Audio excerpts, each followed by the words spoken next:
Bom, nós temos aqui a expressão da equação de Schrödinger, certo?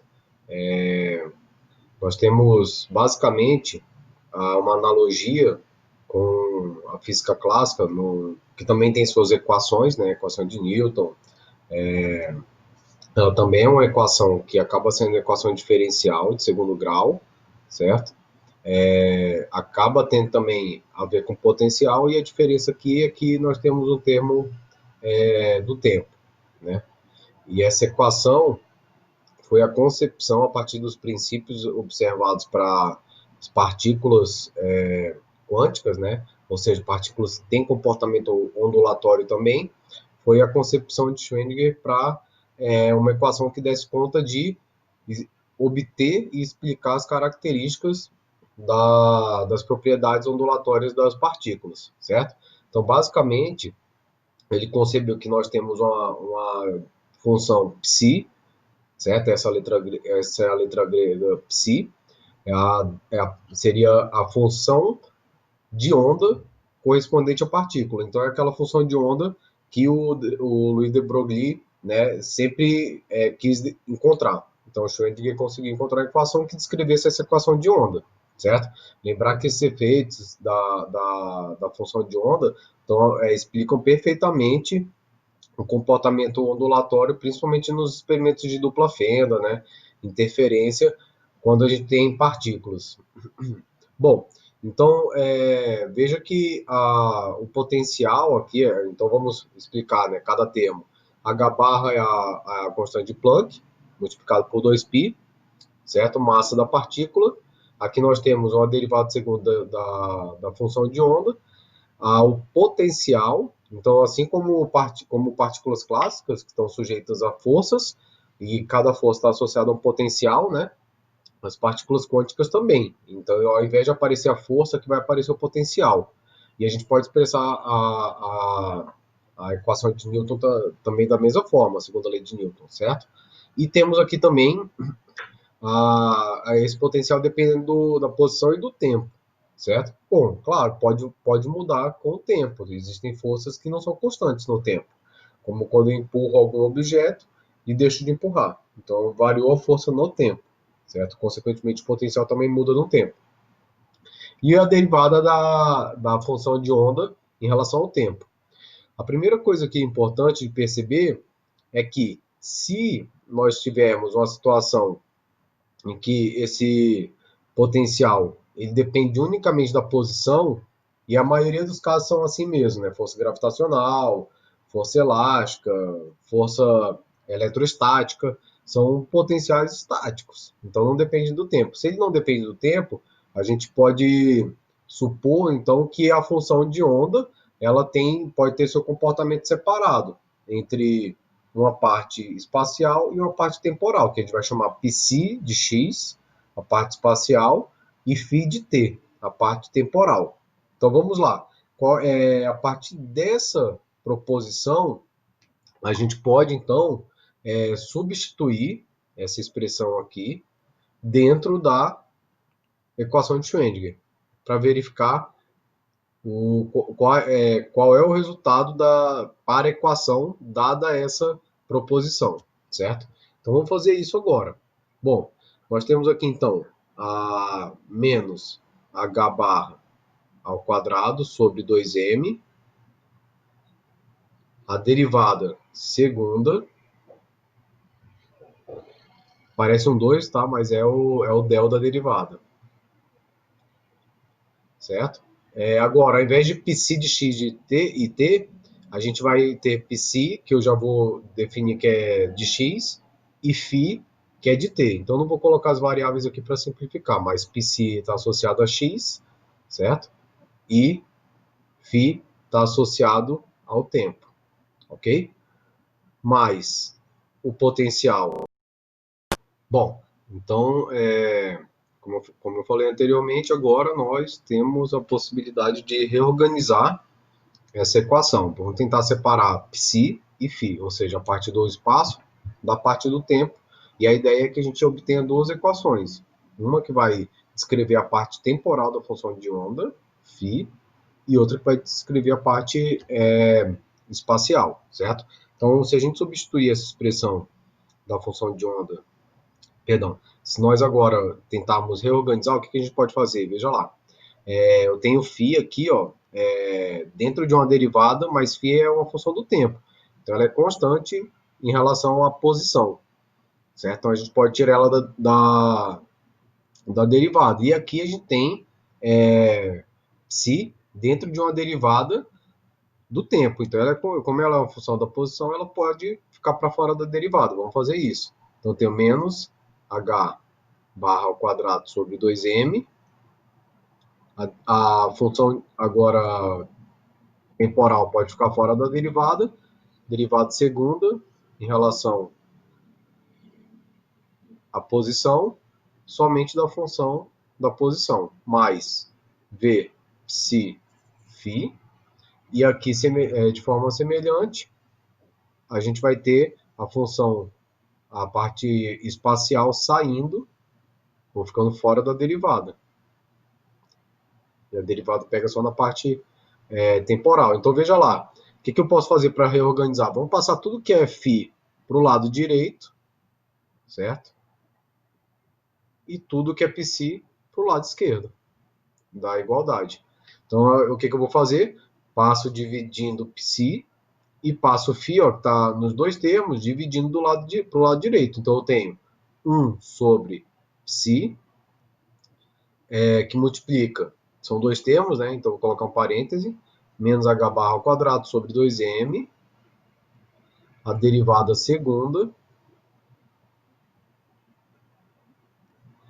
de psi, mais v psi, fechou parêntese, e para o outro lado passou dividindo por φ. 1 sobre φ, vou colocar aqui o menos IH logo. Opa, não é menos não aqui, né? É mais, tá? Mais IH. Então aqui nós vamos ter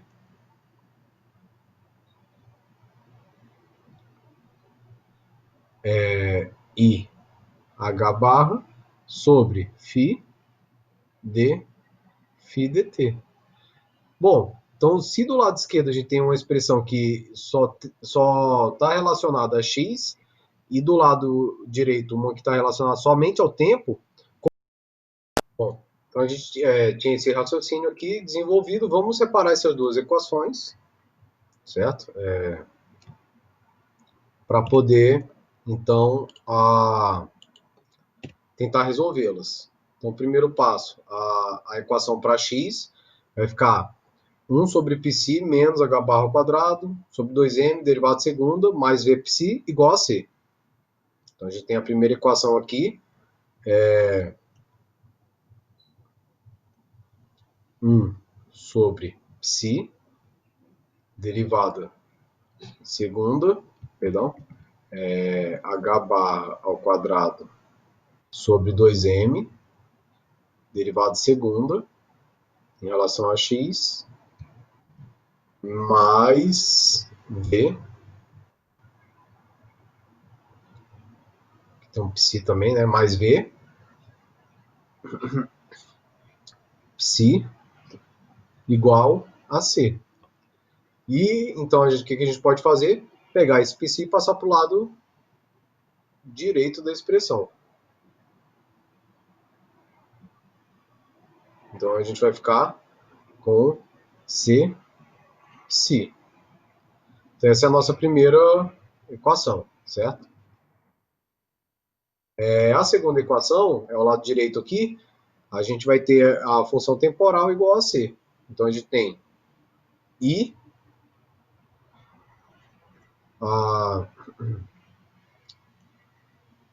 h barra sobre φ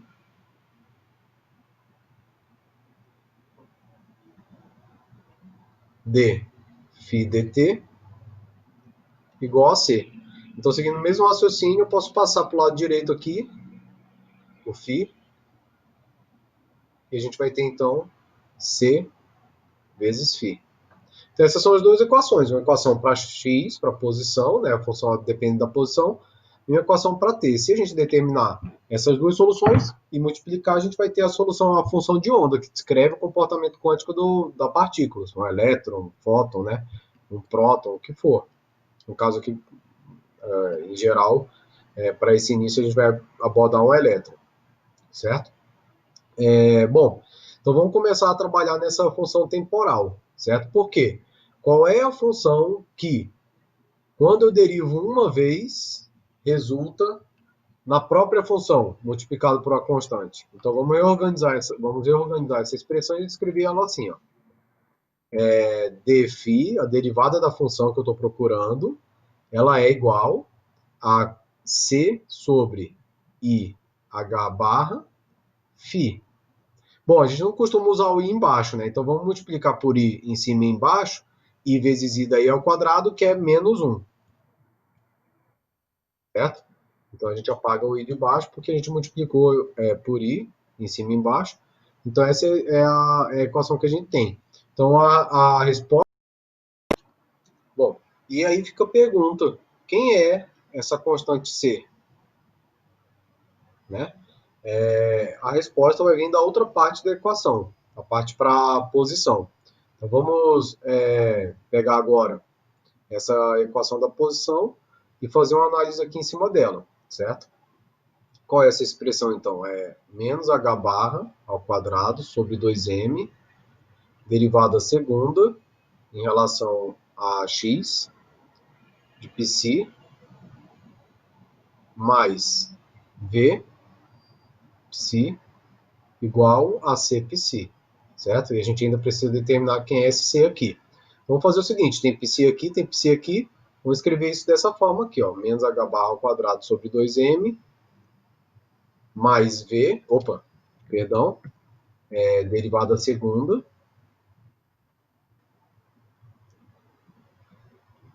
mais v, deixar isso aqui entre parênteses e multiplicando por π, ou seja, na verdade, v está multiplicando e a derivada está operando sobre π, certo? É igual a c π. Então vamos observar aqui essa parte da expressão. A gente tem um potencial, o potencial tem unidade de energia, certo? E a gente tem um termo aqui também, 1 sobre 2m derivado de segunda em relação a x, certo? Lembrar, então, lá da mecânica clássica, né, da física clássica, a gente pode escrever a equação a lei de Newton, né, a segunda lei de Newton também, como uma derivada segunda, certo? E, na verdade, esse termo aqui, então, ele tá associado à energia cinética da partícula, certo? Então, a gente tem aqui energia potencial e, claro, se ali tem unidade de energia, a equação está correta, isso aqui também é energia. Então, energia potencial mais energia cinética, que a gente chama de K. K mais V é a energia total do sistema. Então, se isso aqui está multiplicando pela função do lado esquerdo, K mais V, energia cinética mais potencial, a constante C vai ser identificada com a energia total do sistema, certo?